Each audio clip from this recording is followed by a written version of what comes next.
Hey, it's the Nerdy Sports Fan, and we're talking draft grades. So we're into the NFC North, and let's get on to the Lions. We've already done the Packers. You can check them out in the other video if you like.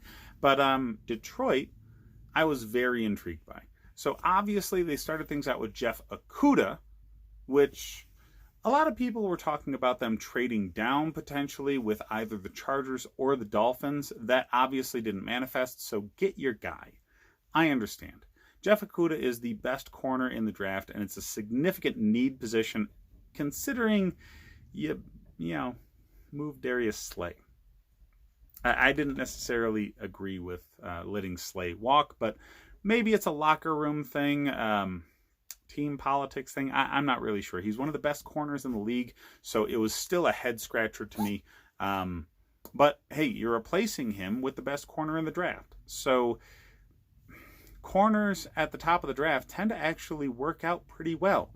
So I think he's going to be able to step into Slay's role pretty effectively and make it so you don't really have any sort of hiccup there. So after that, top of the second round, you go with DeAndre Swift. I'm not so high on that pick. I honestly think you could have gotten an effective running back later on in the draft, and even maybe DeAndre Swift later on. So I don't really know why they felt the need to go after Swift so early. You still have Kerryon Johnson.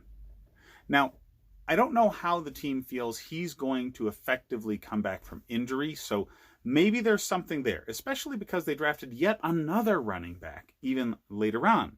So multiple running backs taken in this draft, with one of them being taken very high, should be a big red flag to Kerryon Johnson to start thinking about maybe playing somewhere else.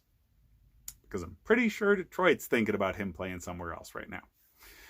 All right, so outside of the creating a problem with your starting running back, you ended up picking up Julian Okwara in the third round, who had first-round talent, but he's had off-field issues, he's had injuries, so he fell down the board. But this guy is nasty. Okay, he gets after the quarterback extremely, extremely well. He holds up in run defense extremely, extremely well. Solid tackler. This guy just sticks people into the turf. So I really like Julian Okwara.